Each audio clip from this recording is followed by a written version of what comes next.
Так бы прошлым хотелось мне стать, повернуть бы столетия вспять, быт аланский душою объять, мне б завесу времен перейти, вглубь веков подсознанием уйти. В прошлых жизнях, быть может, и мне приходилось жить в скифской земле. Курганы, склепы, их, как дух столетий, как память жившим время сберегло. Здесь наша тайна, прошлое и предки, святое время в них погребено. Эти поэтические строки, наверное, созвучны мечте каждого осетина суметь приподнять полог тайны, покрывающей великую историю его древнего народа.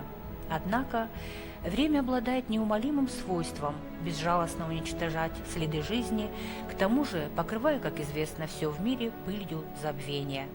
И этому способствуют не только годы, климат и войны, но и приходящие на смену друг другу поколения и народы. И таким образом, лишь частично, и то вдали от цивилизации в горах, сохраняются немые свидетельства ушедших веков в виде чудом уцелевших круговерти бесчисленных испытаний каменных сооружений.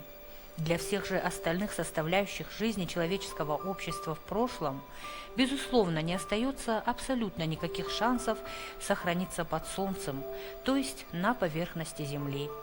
И лишь археология дает возможность получить достоверную информацию о том, как жили наши предки, во что верили, какого уровня культуры и искусства достигли, как выглядели, воевали и одевались. Открывая окно в прошлое, археологи позволяют и всем нам увидеть воочию реальные предметы, изделия, когда-то созданные древними мастерами, которые они извлекают на свет спустя века и тысячелетия. Трудно сказать, сколько еще загадок и тайн хранит наша древняя земля, потому что даже при том незначительном ее исследовании, которое было возможно в советский период и последние годы, абсолютно все археологические памятники, на которых когда-либо велись работы, неизменно давали хорошие результаты. Однако это огромное количество полевого материала ученые имеют возможность лишь зарегистрировать и описать, а затем вынуждены бывают передать на хранение в различные фонды и запасники, потому что, к огромному сожалению, Осетия, владеющая уникальнейшими, бесценными находками мирового уровня, уже в течение 20 лет не имеет своего краеведческого музея, где можно было бы достойно их представлять и где народ мог бы наглядно видеть свою историю. Между тем, археологические раскопки ведутся сегодня в десятки мест на территории Осетии, и благодаря им достоверно установлено, что эта земля была обитаема с самых древнейших времен. Эти исследования могут позволить поэтапно, наглядно проследить историю нашего края в ее хронологическом течении, начиная с эпохи неолита и бронзовой культуры до позднего средневековья. Ну а самыми сенсационными в этом ряду являются, безусловно, недавно обнаруженные в районе строящейся Зарамакской ГЭС уникальные археологические памятники.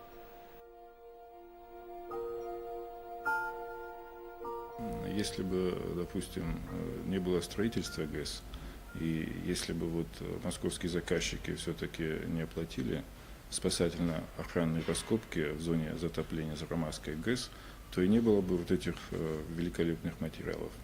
То есть, возможно, они были бы найдены силами республики в ходе разведок, археологических разведок. Но вот если в сравнительном плане, допустим, говорить, то для того, чтобы выкопать такой обширный могильник, вот на котором мы работали в этом году, как Адайдонский могильник, это несколько тысяч квадратных метров, с очень сложными погребальными сооружениями, массивными гробницами в несколько ярусов и так далее. Так вот, республике с ее вот бюджетом, отпущенным на науку, на археологию, для этого потребовалось бы около 120 лет. Понимаете? А мы выкопали практически около половины могильника за несколько месяцев, так как имели возможность набрать большое количество рабочих, до 70 человек и даже более доходило, привлечь большое количество специалистов и достаточно быстрыми темпами провести вот эти обширные работы. Поскольку о существовании в Туальском ущелье памятника эпохи Бронзового века не было известно вплоть до 2006 года, это позволило ему уцелеть в течение 3500 лет. И его не постигла участь других могильников, разграбленных еще в древности и осевших в залах и коллекциях Вены, Берлина, Будапешта и Америки. Сегодня к этому археологическому комплексу приковано внимание ученых всего мира. В уникальном Адайдунском могильнике последовательно отражены 4 слоя жизни населения этой местности в эпоху ранней, средней и поздней бронзы в общей сложности более чем за целое тысячелетие.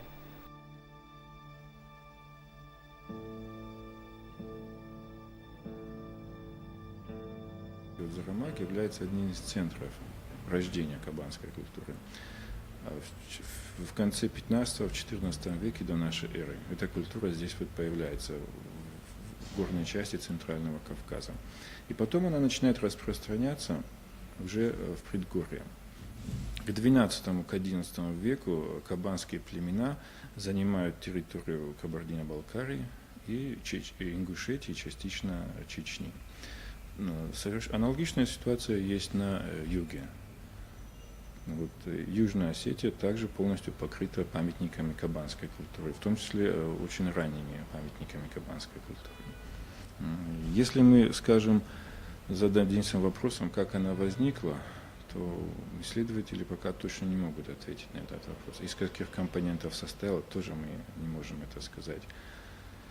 Вот, около 600 лет вот на этих местах никто не жил в связи с климатическими изменениями в горах Кавказа. То есть в верхней части предгорий и высокогорий они обезлюдили. До этого в той же Зарамакской котловине находились памятники кураракской культуры, это 3 тысячелетия до нашей эры, памятники эпохи энеолита, это 4 тысячелетие до нашей эры, и даже неолита. Но примерно с 22 века до нашей эры по 17 век до нашей эры там никто не жил. Изменился климат, и, судя по всему, с наступлением снеговой линии население ушло оттуда. Потом в течение нескольких сот лет что-то произошло, происходили подвижки как в Закавказье, племенные передвижения, так и вот на Северном Кавказе. И потом неожиданно мы уже в конце 15-14 веке как бы вдруг имеем достаточно развитую кабанскую культуру. Да. Кабанская культура слишком самобытная культура, отличающаяся от всего, что по большому счету тогда здесь было. Да. На чем основана эта уникальность, мы пока не знаем. И какие компоненты привели к тому, что мы имеем такое высокоразвитое и материальное производство, и достаточно высокоразвитую идеологию.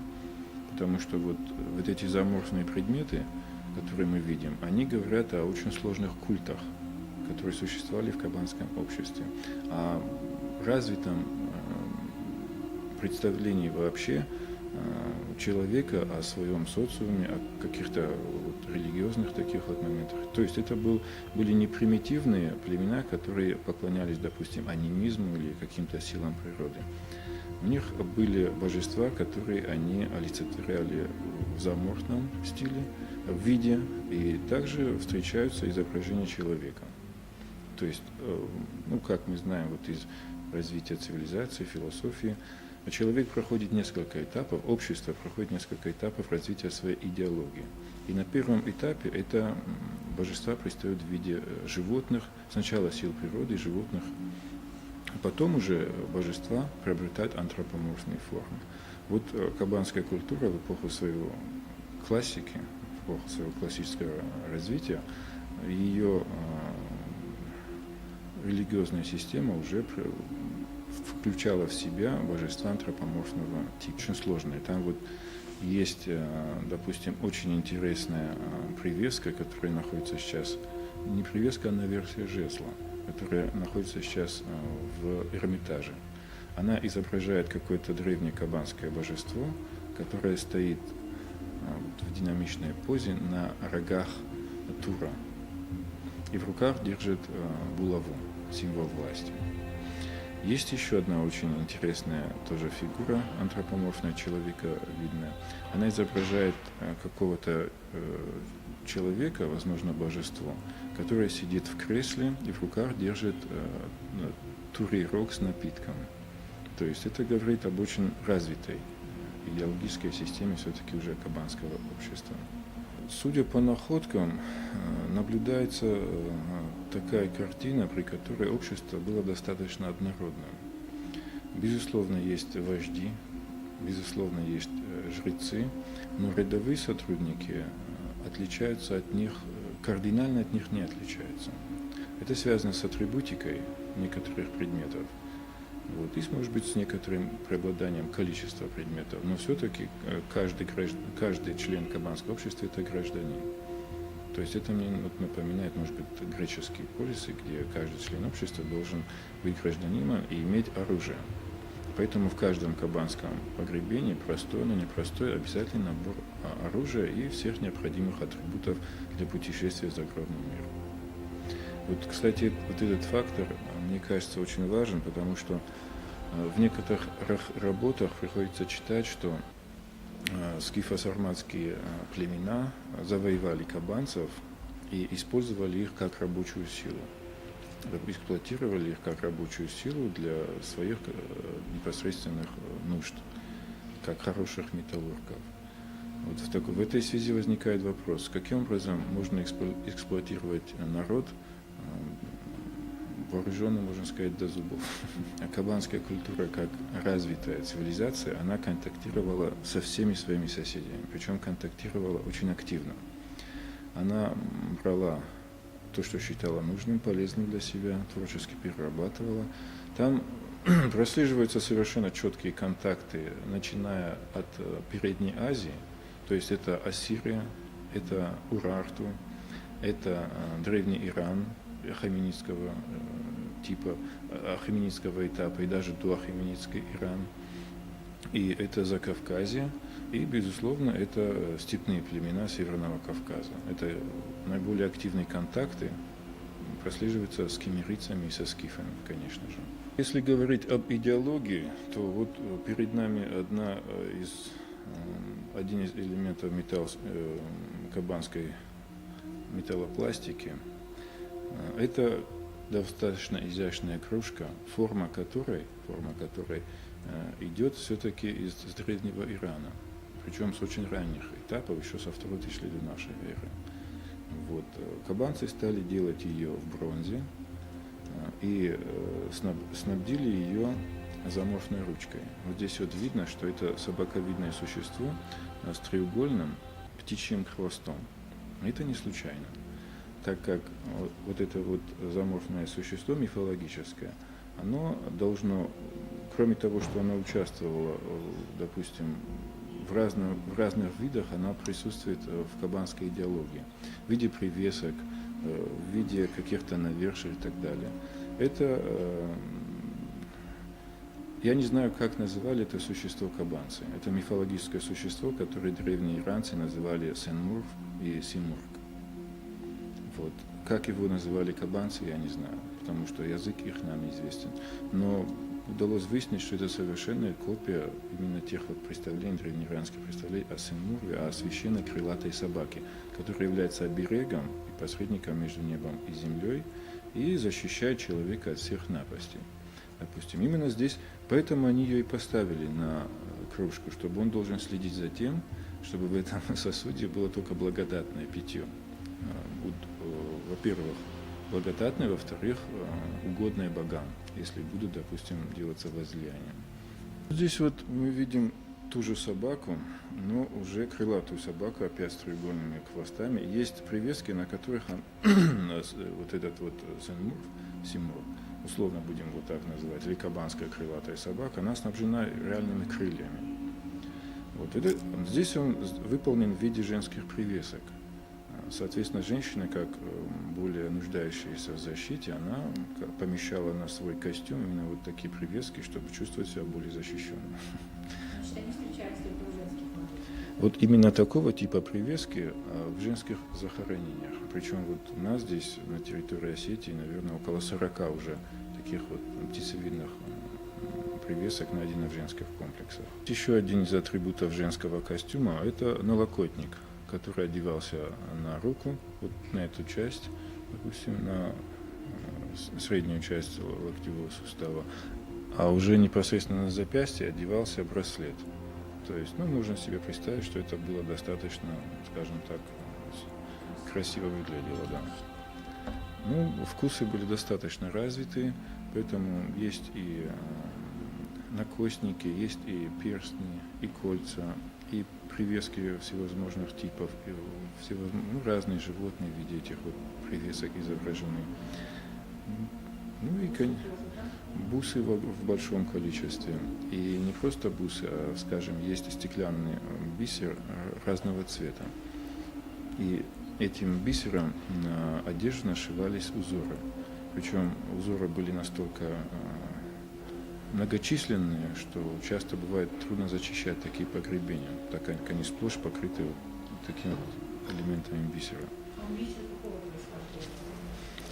Вот если металл местный, то по поводу бисера считается, что это все-таки египетский импорт.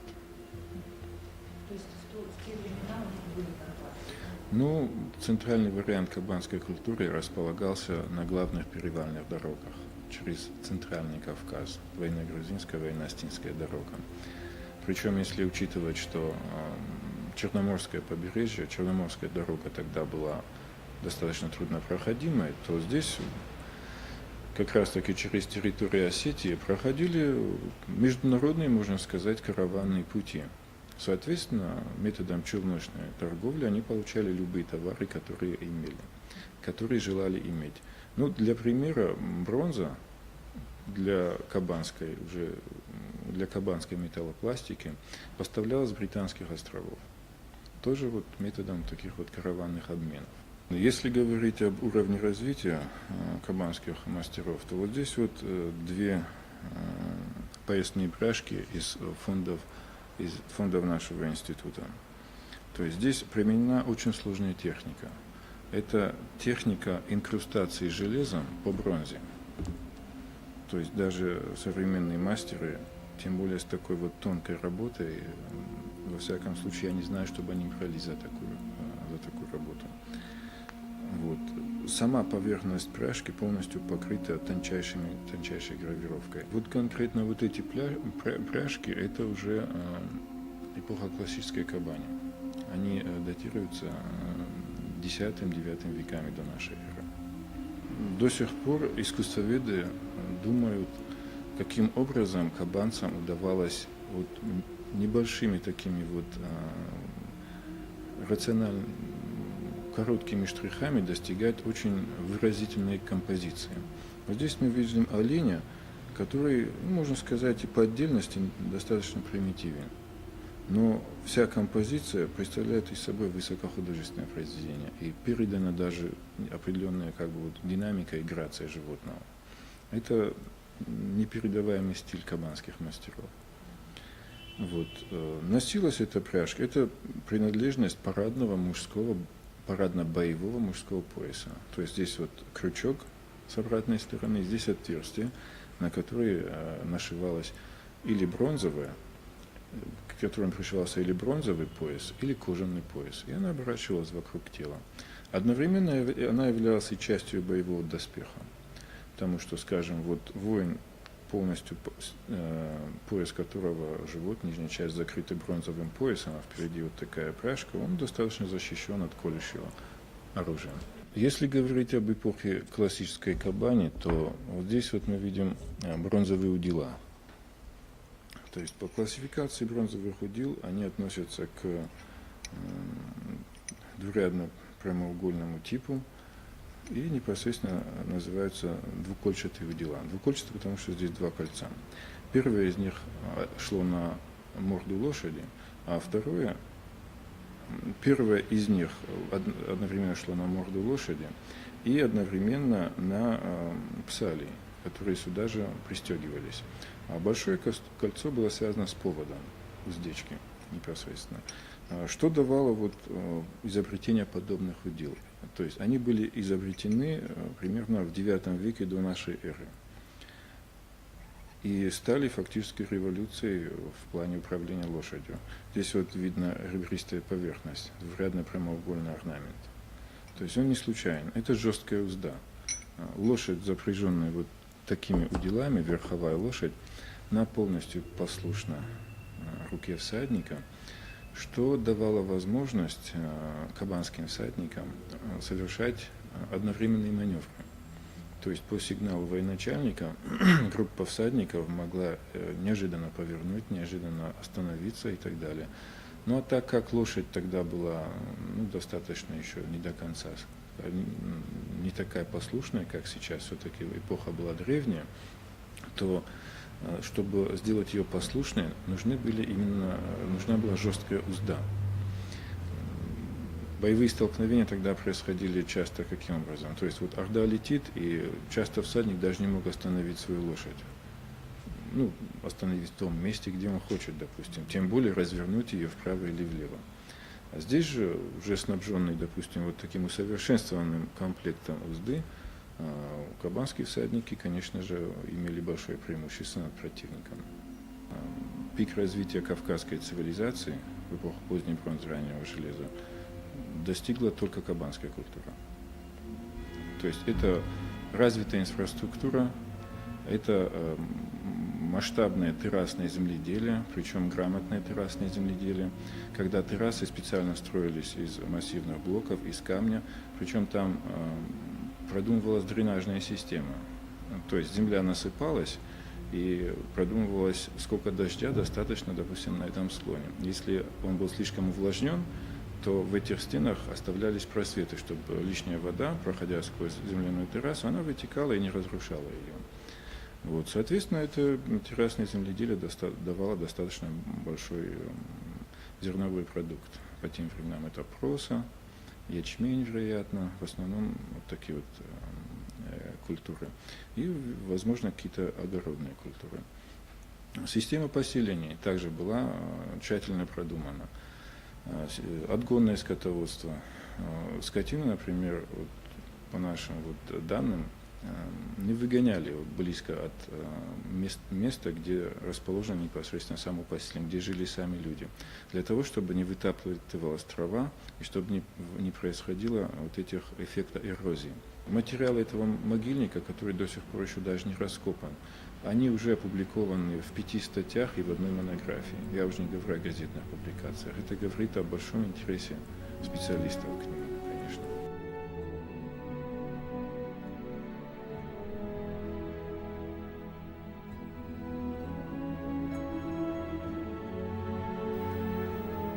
Если, как предполагается, уровень плотины строящейся ГЭС поднимут еще на 30 метров выше, то, безусловно, необходимо проводить и новые разведывательные работы, соответственно масштабам расширяющихся горизонтов будущего затопления, где, несомненно, могут быть обнаружены и потенциальные исторические комплексы этой издревле населенной территории. Называется эта земля Центральной Осетией. Но не кажется ли вам, что это значит и сердцем Осетии, которое, соответственно, необходимо ценить и оберегать как самое дорогое?